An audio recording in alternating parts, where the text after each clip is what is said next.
और अभी मन से भी बोल देता हूँ कि जितना भी अब काम चालू होगा, किसी भी फॉर्मेट में चालू होगा, अब हमारे पास हर वार्ड में इलेक्टेड नगर सेवक हैं, तो उनकी देखरेख में ही करेंगे, उनसे अहवाल भी लेंगे और उनके अहवाल में अगर कुछ प्रॉब्लम होगी तो बिल में कपात, फाइन, पेनल्टीज भी लगाई जाएगी, जिससे किसी भी तरीके से एलिगेशन ना रहे कि संबंधित कॉन्ट्रॅक्टर या लेबर। आता तर आपण पुन्हा आपण तेच करणार आहोत, मे महिन्यात टेंडर काढणार आणि पावसात निघून जाईल, असं होतं कामा नये। सगळ्यांची हीच अपेक्षा आहे का? महापौर साहेब, हा विषय याला मंजुरी द्यावी ही मान्यता आणि याच्यामध्ये जे बदल करायचे ते बदल करून तुम्ही त्याला आता माझा अनुमोदन आहे, परंतु धन्यवाद, परंतु सर्व पक्षाखाली झाली पाहिजे, 100% होईल। माननीय महापौर महोदय, माननीय उपमहापौर महोदय, माननीय आयुक्त साहेब, आवाज येत नाहीये।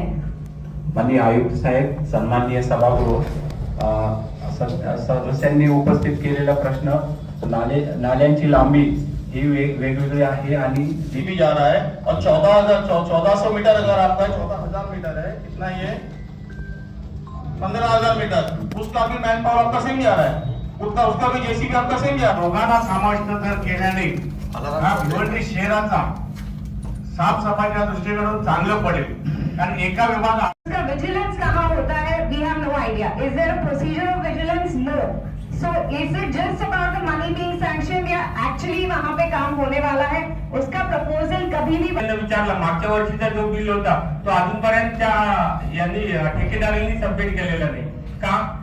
कारण इस्टिमेटेड कॉस्ट आहे आणि इस्टिमेटेड कॉस्ट बिलमध्ये करता, मग तुम्ही इस्टिमेटेड कॉस्ट मीटर काय रनिंग सोल्युशन देता येते ते ऐकून घ्या। काही मुद्दे असे तुमचे आमचे मुद्दे आहेत की पाणी भरलं नाही पाहिजे, ओके,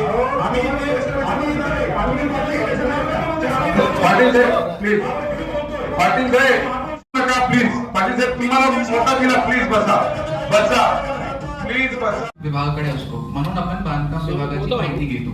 इंडिपेंडेंटली आरोग्य विभागाने करणं इम्प्रॅक्टिकल आहे, कारण त्यांच्याकडे असा एकूण नवीन तरी व्यवस्थित नाही केलं तर करणार ते फॉर्म्युला ही समस्या लोकांची पूर्ण होत नाही, ठीक आहे, आणि ही समस्या ठीक आहे 480 मेट्रिक टन प्रतिदिन क्षमतेचा ट्रान्सफर स्टेशन प्रकल्प उभारणी कमी होणाऱ्या खर्चास मान्य महासभेची मंजुरी मिळेल का?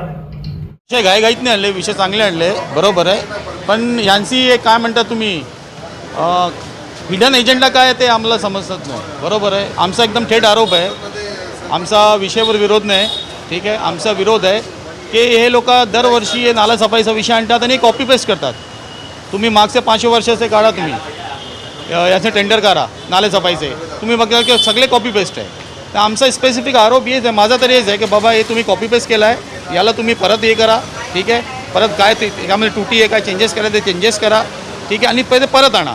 तर महापौर साहेबांनी आम्हाला शब्द दिला आहे, आयुक्त साहेबांनी दिला आहे की ठीक आहे, आम्ही तुम्ही जे सजेशन दिलेलं आहे तुम्ही लोकांनी विषय सभामध्ये ते आम्ही तुमचं सजेशन हे करू आणि एक कमिटी नेमू, त्यांनी आता कमिटी नेमणार आहे ते नालेसफाईबद्दल। नंबर आज पहिली विशेष सभा झाली, एकंदरीत पाहता तर पहिला महासभा लावणं आवश्यक होते, समिती गठन करणं गरजेची होती, कारण ह्या सगळ्या आर्थिक विषयासंदर्भात मान्यता पाहिजे होती, परंतु ही महासभा स्थापन करून आणि ही विशेष सभा लावली, कारण ही आर्थिक मान्यतेसाठी जे 2 विषय होते, एक नाले सफाई संदर्भात आणि एक घनकचऱ्या संदर्भात जो विषय होता, आणि त्या विषयात मी स्वतः आयुक्त साहेबांना म्हटलं की तुम्ही प्रत्येक वर्षी नाले सफाईचा टेंडर काढता, जेव्हा अधिकारी टेंडर बनवतो तो टेंडर बिलोमध्ये घेतला जातो आणि सफाई दाखवतात 100% झाली।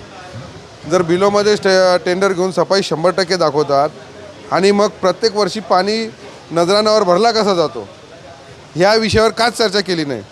एवढा बिलोमध्ये टेंडर देण्यापेक्षा त्या टेंडरमध्ये कट्टकुट करून समिती नेमून त्या समितीमार्फत जर याच्यावर विचार केला, भिवंडीतील तज्ज्ञ लोक, भिवंडीतील जुनी जाणती लोक एकत्र करून या समितीमध्ये सामील केला आणि प्रत्येक वर्षी जो पाणी भरतो नजरानावर त्या संदर्भात माहिती मागवली आणि त्याच्यावर उपाययोजना काय या संदर्भात जर चर्चा केली असती तर निश्चितच खूप चांगलं झालं असतं आणि या विषयाला आम्ही मान्यता दिली, परंतु साहेबांकडनं महापौर साहेब आणि कमिशनर साहेब यांनी सर्वांना आश्वासित केलं आहे की त्या विशेष समिती नेमून त्या समितीमार्फत चौकशी केली जाईल आणि मगच त्यांचे बिल अदा केले जातील.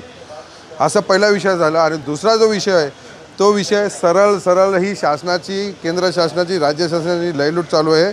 हा विषय वाटतो तसा सोपा नाही. मागील 3 वर्षात कौन्सिल नसल्याकारणानं ह्याने अधिकारी लोकांनी त्यांच्या मनमानाप्रमाणे बायो मायनिंग करण्यासाठी 441 रुपये रेट देऊन त्या टेंडरची जवळजवळ केंद्र सरकार आणि राज्य सरकारकडून आलेला पैशाची आणि महापालिकेचा आपला पैसा याची 5 ते 6 करोड रुपये लूट केलेली आहे. आणि आता तसाच विषय पुन्हा असा आणलेला आहे की कचरा जमा करून 3 ठिकाणी डम्पिंग ग्राउंडमध्ये जमा करायचा आणि तो पुन्हा न्यायाचा चाविंद्राला. हा जो प्रस्तावना आली ही मुळात ही प्रस्तावना चुकीची प्रस्तावना होती. ह्या ह्यांनी प्रस्तावना येण्या अगोदर ह्याचे पब्लिकेशन करायला पाहिजे होते की आता केंद्र शासनाच्या आणि राज्य सरकारच्या माहिती प्रसार माध्यमातून अशा अनेक अशा कंपन्या निघालेल्या आहेत. त्या कंपन्यांमार्फत हा कचरा संकलित करून त्याच्यावर बायो मायनिंग करून हा पूर्ण कचरा ते संपुष्टात आणतील. प्रत्येक दिवशी आपला 480 टन एवढा काय निघतो आहे. त्या 480 टनासाठी ट्रान्सपोर्टिंगसाठी 780 रुपये मोजायचे आणि पुन्हा तिथं 441 रुपये मोजायचे.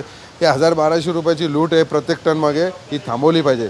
त्याच्या आपल्या पैशाची लूट चालू आहे. ही पैशाची लूट थांबवण्यासाठी ह्या प्रस्तावाला माझा विरोध तर आहेच, परंतु मी ह्या प्रस्तावनाच्या विरोधात राज्य शासनाकडे दाद मागणार.